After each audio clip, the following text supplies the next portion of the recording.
Okay, welcome back to our MKU 105, and this is our fourth meeting, yeah, with me, Eko Saputra. And for our meeting today, we will discuss about one topic, and then the topic is note-taking technique, ya, atau teknik mengambil catatan atau membuat catatan. Okay, so first let's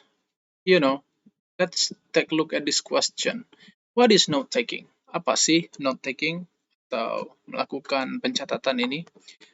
So, note taking is an activity of writing an information, sebuah aktivitas dari menulis sebuah informasi, ya, from a trusted source, dari sebuah sumber yang dipercaya, ya, menulisnya pada mana? On a piece of paper, pada sebuah kertas, selembar kertas atau electronic paper atau kertas elektronik, maksudnya melalui laptop mungkin atau HP, ya, for a certain purpose, untuk sebuah tujuan tertentu. Itu ya. Kalau misalnya kita mencatat dan sedang duduk di kampus atau di dalam sebuah ruangan di dalam kampus, pastinya kita mencatat material atau perkuliahan, ya, yang diberikan atau disampaikan oleh dosen kita. Makanya itulah kenapa di sini ada namanya certain purpose, ya. Tapi kalau kita mencatat misalnya mencatat sesuatu, ya, informasi yang disampaikan di televisi misalnya, mungkin kita bukan mencatat untuk belajar, atau ketika kita mencatat sebuah informasi pengumuman apa ya misalnya, ya, pengumuman juara jalan santai misalnya, kita kan, ya, kita mencatat nama-namanya, berarti itu juga mencatat sih sebenarnya, ya. Nah, cuman yang ditekankan pada pertemuan kita adalah membuat catatan untuk sebuah perkuliahan atau kegiatan akademik seperti itu, ya. Nah, jadi begitu.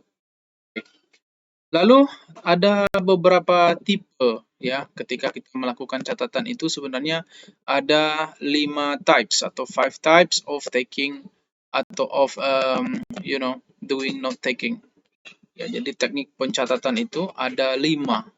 Yang pertama adalah disebut dengan the Cornell method, yang kedua the outlining method, yang ketiga adalah the mapping method, dan yang keempat the charting method, terus yang kelima adalah the sentence method, ya. Jadi kita let's visit one by one supaya dapat gambaran langsung saja. Oke.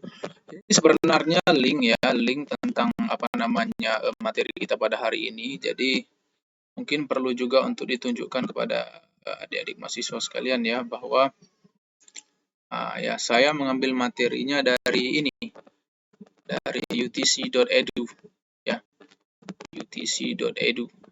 Ini ya, the University of Tennessee, Chattanooga, United States of America. Nah, ini ya, ini bukan materi yang murni dari saya, tapi dari sumbernya ini gitu loh. Oke. Nah, jadi kalau kita tutup langsung saja karena saya sudah apa namanya, ya, saya sudah buat apa itu bahasa Indonesianya, ya. Jadi bahasa Indonesianya adalah ini. Nah, yang pertama adalah the Cornell method, ya. Jadi secara gambaran umum atau secara gamblang ini loh Cornell method. Nah, ini Cornell method, ya. Cornell method ini apa namanya, slideshow aja biar gampang. Oke. Jadi Cornell method ini intinya adalah membuat lembaran kertas untuk mencatat itu menjadi 3 kotak, ya. Ada kotak note taking area. Nah, ini note taking area, tempat mencatat. Lalu ada Q column atau kolom untuk kisi-kisi, ya. Lalu ada summaries atau tempat kesimpulan. Nah, ya. Apa saja sih kegunaannya? Nah, ini ya, note taking area, record lecture as fully as meaningfully as possible. Ini tempat mencatatnya, ya. Kalau kita punya ini, berarti ini kita tempat mencatat apa yang disampaikan, kita catat di sini. Ya. Lalu Q column, as you can take notes. Nah, ini Q column, ya. Ketika kamu mencatat, ya, apa dia bilang nih? Keep Q column empty, biarkan kosong. Ketika kita sedang mencatat, jadi kolom ini kosong, ya. As soon after the lecture, reduce your notes to concise, ya. Aduh, nggak jelas nih. Jotting as clues for recording, reviewing, and reflecting. Apa nih dia bilang?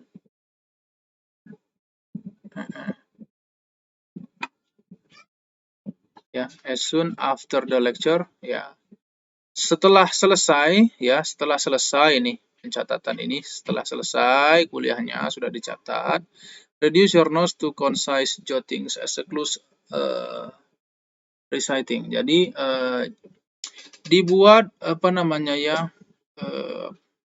perasan ide ya, atau hasil sintesanya itu dibuat menjadi clue-clue, catatan-catatan kecil atau yang lebih pendek lagi, semacam clue lah, ya betul clue ya.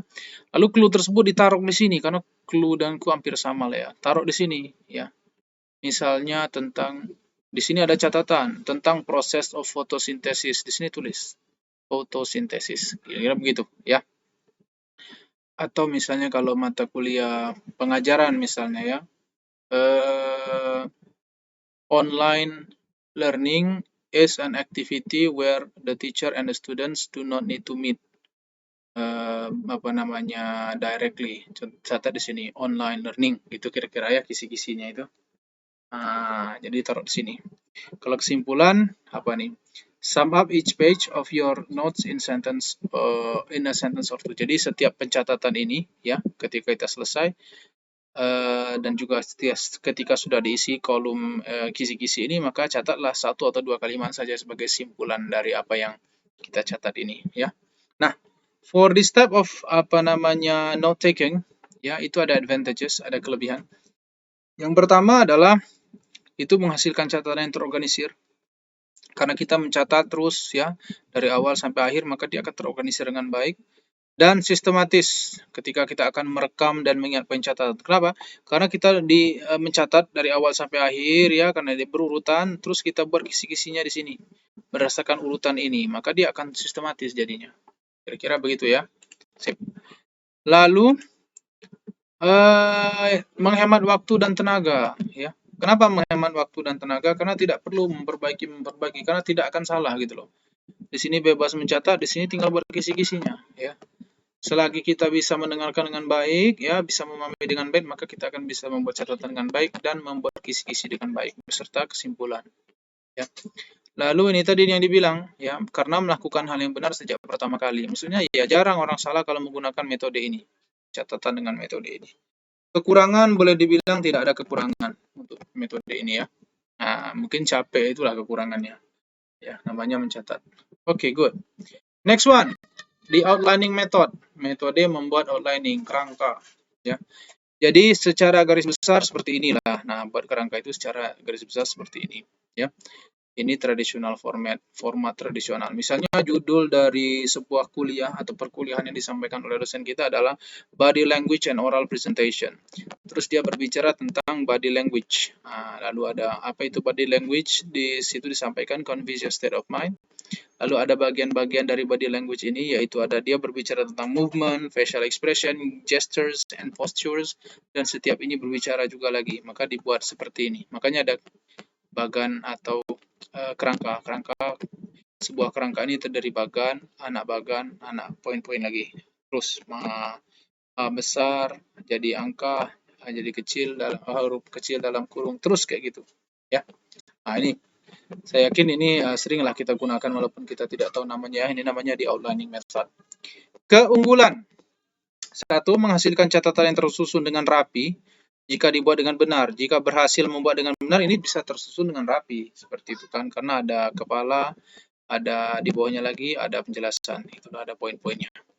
Lalu yang kedua, mencatat isinya dan juga hubungan setiap isi. Karena dengan mencatat, ini kan kepala ya, ini judul ya, ini kepala setiap bagian dari subjudul, terus ada lagi. Nah, maka kalau misalnya kita mencatat dengan benar ya, kita bisa melihat hubungan antara satu sama lain. Ya, apa hubungan antara movement, facial expression, gesture, dan posture ini bisa kita lihat. Jadi body language itu terdiri dari 4. Nah, ya.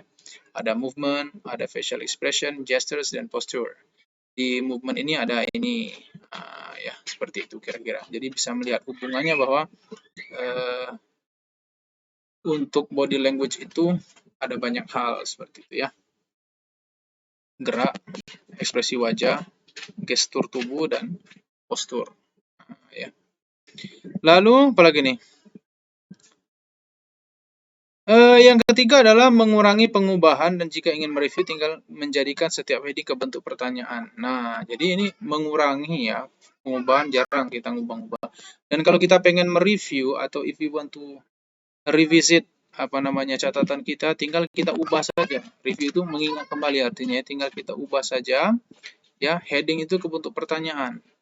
Dan kalau kita sudah bisa menjelaskan, berarti kita sudah tahu apa yang kita tulis dan kita sudah dapat tentang apa yang kita catat. Contoh nih, kepalanya body language. Oke, jadikan pertanyaan, apa itu body language? Nah, jawabannya adalah convey your state of mind, ya kan?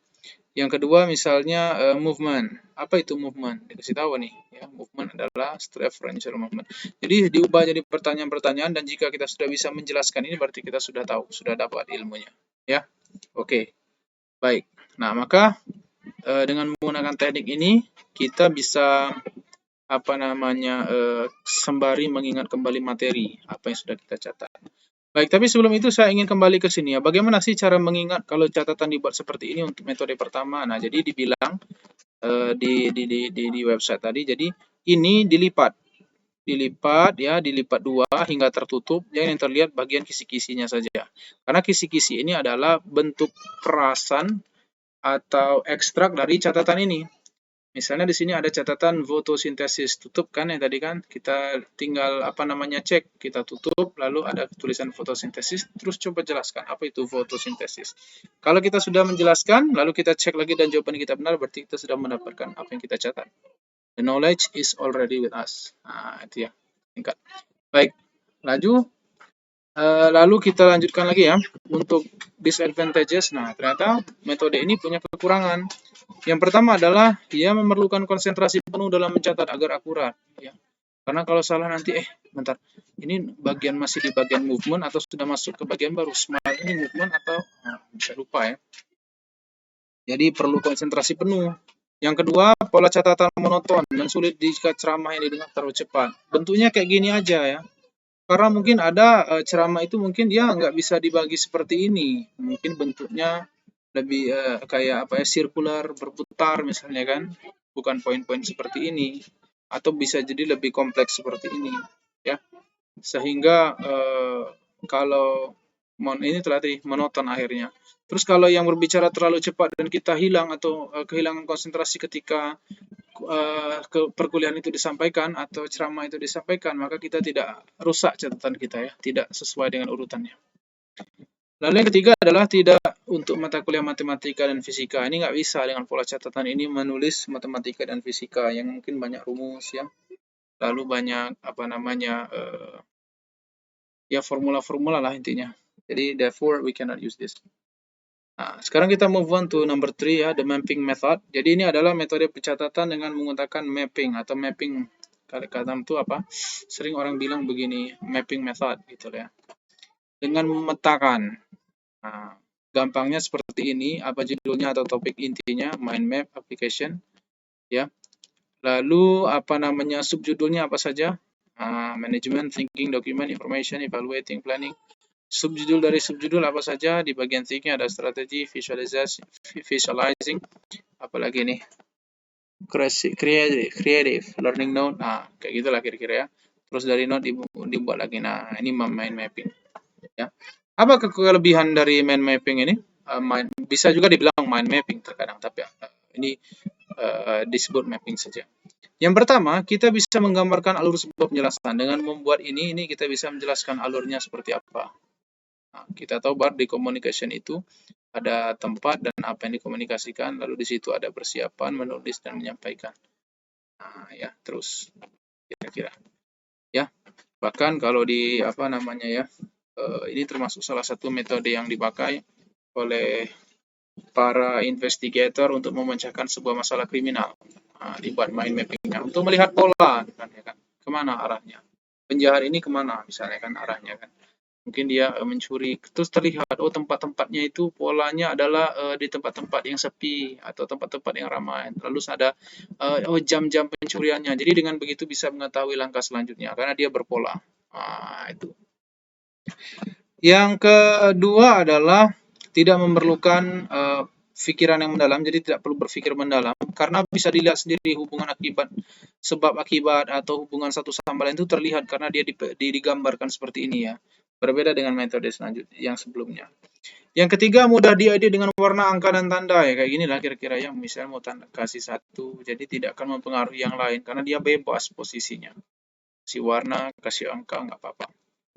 Yang keempat, ya, jika mengingat kembali maka memaksa kita memahami kembali struktur logikanya. Kita bisa mengecek pemahaman kita. Maksudnya, dengan kita ingat kembali, maka kita akan otomatis berpikir ini apa nih masuk logikanya ya. Thinking strategic. Oh, dalam berpikir itu ada strategik, berpikir strategik, ada berpikir dengan menggambarkan, ada berpikir kreatif, ada berpikir dan belajar, gitu loh.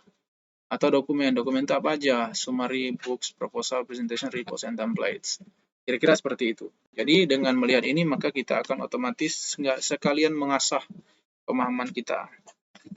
Lalu yang kelima adalah mengingat bisa dengan menghapus garis atau membuat kartu yang untuk disusun. Jadi kalau kita pengen if we want to remind all of this information, we can do it in a creative way. Misalnya kita hapus garis-garisnya ya, terus kita coba untuk gambarkan atau kita buat ini menjadi kartu-kartu strategik, satu kartu visualis, satu kartu, terus ini juga satu kartu, terus kita coba untuk susun. Kita acak lalu kita susun. Kalau kita sudah mampu membuat itu semua atau mengurutkan sesuai dengan urutan catatan yang sebelumnya atau aslinya, berarti kita sudah mendapatkan ya. Nah, cuman teknik ini has a disadvantage ya.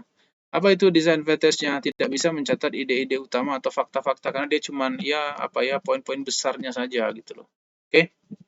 Nah, untuk tipe pencatatan seperti ini cocok untuk materi yang tersusun rapi dengan jumlah yang banyak karena kita bisa dengan bebas ya menulis heading-heading dan subheadingnya. Oke, good. Selanjutnya adalah ini, dulu Pak kasih nomor ya, the charting method. Method chart ini semacam table ya, table lah kira-kira. Metode dengan table. Ya. Ini kebalik ya. Iya, nggak apa-apa lah ya. Baik. Metode ini adalah kita mencatat dengan membuat table kotak-kotak seperti ini ya. Ini dates, ini war, perang. Nah, jadi ini adalah angka tahunnya, kejadiannya apa. Jadi terserah, bahkan boleh diubah misalnya nama orangnya siapa, apa yang dilakukan. Jadi bisa diisi-isi gitu loh ya. Kita sendiri yang menentukan. Ya, dan advantages of having a charting method this way adalah yang pertama, it helps you track conversation and dialogues where you would normally be confused and lose out on relevant content. Dia akan membantu kita ya mencari percakapan dan dialog di mana kita biasanya akan agak sering bingung di bagian itu gitu loh ya. Karena dia dipecah berdasarkan urutan-urutan kayak gini, kotak-kotak gini per sequence atau per scene, maka akan gampang mencari informasi tersebut. Ini di bagian mana sih munculnya gitu loh ya. Nah, yang kedua adalah reduce amount of writing necessary. Jadi mengurangi jumlah yang harus ditulis, terlalu hal penting yang mungkin kita anggap penting dan harus ditulis karena dengan begini sangat diekstrak informasinya ya. Lalu yang ketiga adalah provides easy review mechanism for both memorizations of fact and study of comparison relationship.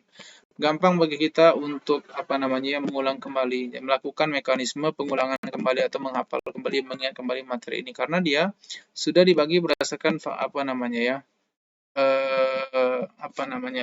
kotak-kotak gini sehingga bisa kita hubungkan dan kita bisa cari hubungannya seperti itu. Kita bandingkan dan bisa kita cari hubungannya. Baik. Selanjutnya adalah kekurangan. Nah, this type of note-taking has disadvantages. 2 points. First, few disadvantages except learning how to use the system and locating the appropriate categories. Ya, beberapa kekurangan sih, ya kecuali belajar bagaimana menggunakan sistem dan locating the appropriate categories. Ya, ini kecuali kita harus belajar ya bagaimana menggunakan sistem dan mencari kategori yang tepat. Karena kita harus membuat kategorinya gitu loh. Kalau kita tidak mampu membuat kategori ini ya sulit. Nah, jadi sebenarnya nggak ada permasalahan kecuali kita tidak mampu membuat kategori ini. Jadi di situ tantangannya. Yang kedua adalah you must be able to understand what's happening in the lecture. Betul-betul harus tahu apa sih yang sedang terjadi di dalam perkuliahan tersebut atau isi dari ceramahnya. ya, atau isi dari penjelasan dosennya atau isi penjelasan orang yang menyampaikan speech itu, supaya bisa kita isi betul. Kalau enggak ya nggak bisa. Ya. Nah, jadi teknik ini adalah digunakan ketika mencatat fakta dan hubungan-hubungan. Ya. Fakta-fakta, hubungan-hubungan, ada tahun, waktu. Nah, terus apalagi kalau materinya disampaikan dengan sangat cepat, bisa kita menggunakan ini. Terakhir adalah the sentence method. Sentence method ini metode yang mencatat, intinya menulis setiap ide baru, fakta atau topik pada baris yang berbeda. Misalnya menjelaskan satu catat, oh udah berbeda lagi catat lagi, oh beda lagi di baris kedua catat lagi. Ya. Lalu kita memberikan nomor untuk catatan-catatan tersebut.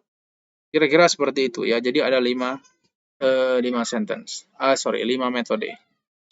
Sekarang kita coba kita kembali ke ini ya. Ini saya mau kasih contoh ya bagaimana caranya ini bagian ini nih. Nah, di outlining method. Ini kan nulisnya gimana sih kalau dalam bahasa Inggris ya kan?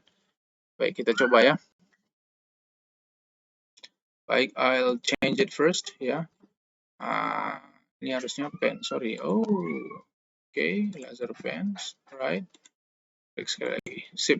Nah, mari kita kunjungi apa namanya buku ini. Nah, oke. So, this is lecture ready one ya. Ada nanti ide tentang note taking. Kita lihat ya metodenya. Oke. Nah, ini adalah outlining method ya. Nah, jadi ketika kita mencatat di outlining method ini kita nggak catat semua. Ini kalau bahasa Inggris ya, in English ya. Yang kita catat adalah informasi yang penting saja. Ada hal-hal yang kita tidak perlu catat. Contohnya begini. Jadi ini adalah contoh ya, ini contoh ucapan yang disampaikan oleh seorang dosen di dalam sebuah kelas. Ya, dia berbicara tentang social psychology. Jadi dia bilang begini, social psychology is the study of the way people behave and how people feel about social situation. So, we will learn about what people think about other people and how they think about society and how they behave together. Nah, di catatannya ya, kita nggak tulis semua nih ya, nggak tulis semua kalau bentuk outlining. Kita ambil yang penting-penting saja ya. Nah, kayak gini. Jadi ada hal-hal yang mungkin kalau ditulis tidak akan mengurangi makna itu dicoret ya. Social psychology is the study. Itu orang udah tahu atau kita sudah tahu. Social psychology study way people behave, cara orang berperilaku. Jadi tulis social psychology, judulnya social psychology. Definisi berarti ya way people behave. Lalu apa lagi nih? How they feel and then about dihapus. How they feel ya, social situation. Ini dalam bahasa Inggris. Dalam bahasa Indonesia juga sama sih. Ada yang tidak terlalu perlu dan tanpa mengurangi makna kita hapus ya. Lalu yang kedua, so we learn about what people think. Nah, siapa yang belajar kita? Coret so-nya. Will-nya nggak usah learn karena udah tahu kalau we learn pasti informasinya adalah belajar, ya kan? About what people think, learn apa? What people think karena pas dicoret about informasi tetap sampai gitu ya. We learn about what people think, we learn what people think sama aja. Intinya adalah kita belajar apa yang dipikirkan orang. About other people, tentang orang lain. Oke. And how, and nggak usah lagi ya, kasih koma aja. How nggak usah, ya tulis kalau how kan berubah makna nanti. How they think about society. Koma, and how, and-nya coret aja langsung. How they behave, karena udah sama ya. And we have together aja. Jadi nggak usah. Nah, ini adalah salah satu example how you do note taking. And this method is method number 2 if I'm not mistaken ya, method using outlining method. Nah, kira-kira begitu. Nah, secara umum dikasih tahu juga apa sih yang bisa dicoret if it is in English. Pertama, pronoun. Pronoun itu kata ganti kata benda. Our, my, their itu bisa dicoret. Nah, ya. Kayak di sini belum ada ya contohnya ya. Ya kira-kira lah ya. Lalu ada helping verbs be, have, do, kata kerja bantu gitu loh. Be, have, do dicoret lah. Ini is dicoret ya. Terus apa lagi nih? Determiners a, the, this bisa dicoret ya. The. Lalu kalau ada a bisa juga dicoret. This juga bisa. Lalu preposition in, on, at. Preposition itu kata depan ya. Kayak misalnya about ini termasuk lah ya, dan dicoret ada yang enggak gitu lah ya. Nah, bisa, lalu conjunction and but so. Ini banyak kan and yang dicoret ya. Kayak gini. We learn what people think about other people, how they think about society. And-nya udah dihapus nih ya. Nah, kira-kira seperti itu. Oke ya. Nah, silakan kepada apa namanya for you all if you want to what is it? If you want to pick one of the note-taking techniques atau note-taking method in this meeting, you are free to do that, yeah. And I'm going to give you a homework activity, so you can actually do that, yeah. I think that's all. Thank you very much, yeah, and have a good day. But before closing, I got at least three important information, three important suggestion, advices, yeah, for you. Three important advice for you. The first one, kurangi stress, yeah, because if you are stressful, you cannot work, cannot concentrate on your study. Yang kedua, tetap belajar, ya, no matter how difficult it is, ya, even we use e-learning atau only learning video, it's okay, yeah, but you can still study. If you think that you don't really get the information or you don't really get the material, you can search or go browsing on internet because there are a lot of informations regarding to our material and topics there. Selanjutnya adalah manfaatkan waktu, use your time effectively, ya, because studying in apa namanya for S1 degree, it's a really short moment to be honest, ya. Jangan dianggap bahwa kuliah 4 tahun itu cepat, tiba-tiba aja udah semester 7, ya. Nah, jangan sampai ya kuliah main-main and then you get bad score atau bad marks and finally you have to retake the class that you have taken. Gak enak. Berat ya ketika teman-teman sudah skripsi, kita harus ngambil kelas lagi karena gagal mata kuliahnya. Karena main-main atau karena tidak maksimal dalam belajar. It means we waste our time. Menghabiskan waktu ya. Nah, itu maksud saya. 3, silakan direnungkan.